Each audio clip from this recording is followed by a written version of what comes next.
I'm a 22-year-old chef specializing in pasta. Though I refer to myself as a chef, this field is deeply complex. I am still learning, working as an apprentice in the kitchen where I'm employed. However, my ultimate goal is to master the art of pasta making and create delicious dishes. This aspiration began when I was looking for work after leaving junior high, and the owner of the local pasta restaurant, who I'll refer to as John, offered me a chance. Having been raised by a single father, I frequently had dinner at this restaurant whenever my dad was late getting home. Thus, the flavor of the pasta from this establishment holds a special place in my heart, a sentiment I cherish and wish to preserve. As John lacks a successor, I dedicate myself to training each day to maintain that unique taste. One day, after parking my bicycle outside the shop following a delivery. "Hey, is that you, Jason?" Hearing this, I quickly turned around. There stood a person with a somewhat familiar, yet unrecognizable, face. Given that he knew my name, he must be an acquaintance, but I couldn't place him. Then he said, "Hey, don't you remember? I'm Brandon, your old classmate from junior high." That triggered my memory. "Oh, Brandon, you've changed so much, I hardly recognized you." It's no surprise I didn't immediately recognize him. Brandon had transformed significantly since junior high. The Brandon in front of me now was tall, smartly dressed, and carried himself like a successful business professional. However, back in junior high, Brandon was quite different, small, reserved, and not particularly noticeable in class. We lived nearby and often chatted, but I hadn't seen him since we graduated. I had heard he attended prestigious high schools and colleges, but I never expected such a drastic change. "What are you doing here?" Brandon inquired, and I responded promptly. "Oh, I work here at the restaurant." Brandon laughed and commented, "Really? Working at this shabby place?" His remark was frankly disrespectful. "Yeah, but you used to come here too, remember?" I remembered us both visiting this place when our parents were delayed. Brandon then said, "That's all behind me now. I've moved on. It's surprising, Jason, to see you still frequenting such a modest establishment in this small town." Huh? I couldn't comprehend why Brandon would speak to me in such a manner. It was evident he wasn't interested in a friendly conversation. Brandon wasn't like this in the past. What had changed him? More importantly, I couldn't let his disparaging comments about the shop slide. It's disrespectful to speak like that in front of the shop. If that's all you have to say, I'd appreciate it if you left. Brandon replied, "Oh, sorry, I didn't mean to upset you. I just felt pity for you, being in such a situation. Well, take care." He left, leaving behind those unpleasant words. True, the exterior of our restaurant isn't impressive. Originally opened by John's father, it still occupies the same old building. But the quality of our pasta is excellent, something even Brandon should acknowledge despite the shop's appearance. It was disheartening to reunite with an old friend only to find him so changed and unpleasant, but if he can only offer negativity, I'd rather not cross paths with him again. Yet, just a few days later, Brandon showed up once more. "Welcome, Brandon." Just before closing time, who should walk in but Brandon? Dressed as sharply as before, he seemed like a different person. "Hey, thought I'd try some pasta here for the first time in a while," he said. With no option but to serve him, I brought the ordered pasta to Brandon. Then, after finishing his meal, Brandon remarked, "This taste brings back memories." I was relieved. He didn't seem sarcastic today. Perhaps he was just in a bad mood during our last encounter, and this was his way of making amends. Feeling somewhat cheered, I responded, "Right." As he was leaving, I encouraged him, "Feel free to come back anytime.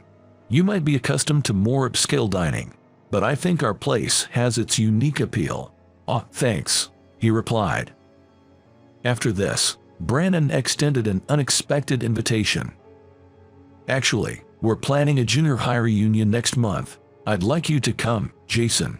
Here are the details. Since leaving junior high, my focus had been on mastering pasta making, leaving little time for socializing with friends. So, the prospect of reuniting with old classmates was a delightful surprise. Really, I'll definitely be there. Thanks for the invite. I immediately informed John and decided to take the day off for the class reunion. When was the last time I had enjoyed a meal with friends? With a sense of anticipation, I went to the agreed-upon location on the day. However, upon arrival, I felt a twinge of regret. The venue was an upscale traditional restaurant. I hadn't expected such an elegant setting and had dressed casually in a hoodie and jeans. Although fashion isn't my forte, I knew I should have chosen something more suitable for the occasion. Should I go back and change? But it was nearly time to meet. Lost in thought, I heard, "Hey, Jason." I turned and saw Brandon. "Hey, Brandon. Thanks for making it," he said. I couldn't back out now. However, Brandon and the other arriving classmates, clad in jackets and dresses, made my casual attire seem out of place. "Sorry, I completely forgot to mention the dress code," Brandon apologized. I brushed off the situation with a laugh. "Looks like it. I feel somewhat underdressed and embarrassed." This helped ease the awkwardness, and the nearby classmates laughed, making me feel a bit more at ease. But Brandon's next comment stunned me. "Even if you knew the dress code, Jason, you wouldn't have anything appropriate, right? Guys, did you know he's working at that old restaurant I visited recently? It's as outdated and shabby as ever. It's like a relic from a bygone era." I had to hold back my laughter. The classmates erupted in laughter.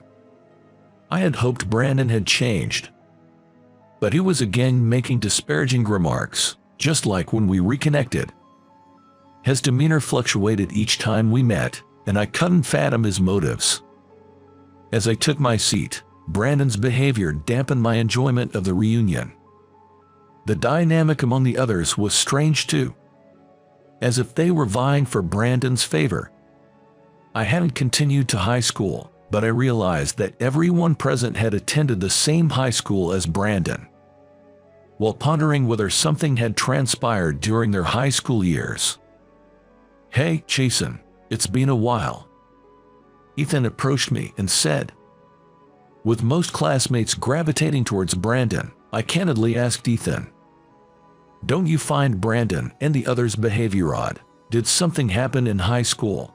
Ethan responded, "I wasn't in the same class, so I'm not sure, but after Brandon's father became the principal in our first year, Brandon grew more arrogant.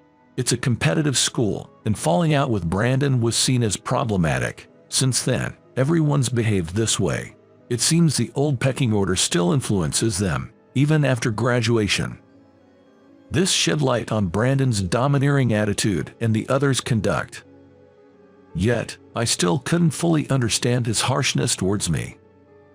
The party progressed smoothly, and I mostly conversed with Ethan. As it neared its end, Brandon approached me. "Having a good time?" he inquired. Concealing my mixed emotions, I replied, "Well, yes, it's been enjoyable." Then Brandon remarked, "I'm relieved. I was worried that someone like you, accustomed to simpler meals, wouldn't appreciate the cuisine at a place this upscale. It's surprising you have similar tastes to ours." He said this loudly enough for everyone to hear, eliciting laughter from the classmates. "Why are you doing this? Are you trying to belittle me?" I questioned. "Aha, you caught on. Not bad for a junior high dropout," Brandon quipped with a smirk. I was stunned. How could he so casually insult me for being less affluent and not completing school? What on earth do you have against me? It's been nearly 10 years since we last met, right? Unable to tolerate this any longer, I confronted Brandon directly. Then he whispered, audible only to me, "Don't act naive. You always looked down on me in junior high. You might have thought you were being kind to me, the short, quiet kid, but you were just patronizing. I was aware of it. Despite your own struggles, you acted superior. I've always held a grudge for that. What? I never looked down on him. I couldn't remember ever condescending anyone. But no matter what I said, Brandon remained unconvinced. See, that's your problem, always pitying me. You thought you were better because of your tough upbringing. It's sad, just your presence annoys me, he said angrily. I always thought of Brandon as a friend. But he had perceived our relationship differently. Even though it was years ago, it still hurt. So today, I invited you here to embarrass you, and you claim to be enjoying yourself. Are you really that oblivious? Your poverty is suffocating. Just leave. At that moment, I realized the truth. I had been excited to see my old classmates, but I was never truly welcome. It wasn't that Brandon and the others had changed. It was me who remained the same. All right, I get it. I'll leave, I said, accepting the situation. There was no point in staying any longer. I gathered my things to leave quietly. Oh, look at you, so compliant. That's a loser's attitude. You'll just embarrass this place with your appearance, so better sneak out. Brandon jeered and the classmates laughed. Just as I was about to exit. Please stop, you are disturbing the other guests, a voice intervened. It was Eleanor, the owner of the upscale restaurant. Brandon was taken aback but quickly retorted. See, even she thinks you're a nuisance. Hurry up and go. However, Eleanor corrected him. You're mistaken. The real disturbance is your behavior. Your derogatory remarks are upsetting our valued regular guest. I can't overlook this. A regular, someone in another private room. They couldn't possibly hear us. Brandon argued. Eleanor clarified. No, I'm referring to Jason, who's trying to leave. He often visits with John from the restaurant. Despite being young, his dedication to pasta making is admirable. While you were relying on your parents, he was working hard. Mocking that isn't funny. It's commendable. Your education might be impressive, but you lack basic understanding and empathy.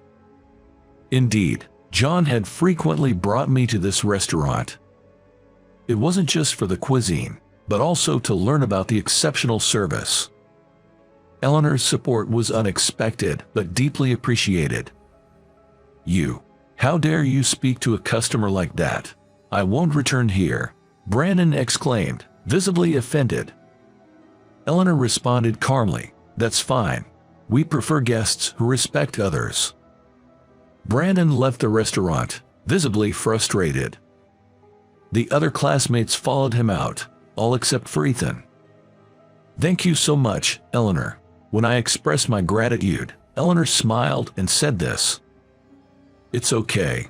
I couldn't bear to see a hard-working young man like you be demeaned. You're dedicated to your path. Remember, you have nothing to be ashamed of. Her words were warmer and more comforting than anything I'd heard from anyone else before. I had chosen my own path in life and tried my best to follow it. Sometimes, I struggled with feelings of inferiority because of my background in a single-parent, low-income household and having to work since junior high. But Eleanor's words were a revelation, showing me that there's no reason to harbor such thoughts. Now, I'm more confident in continuing my journey, trusting in the path I've chosen for myself. Eleanor's encouraging words will always hold a special place in my heart.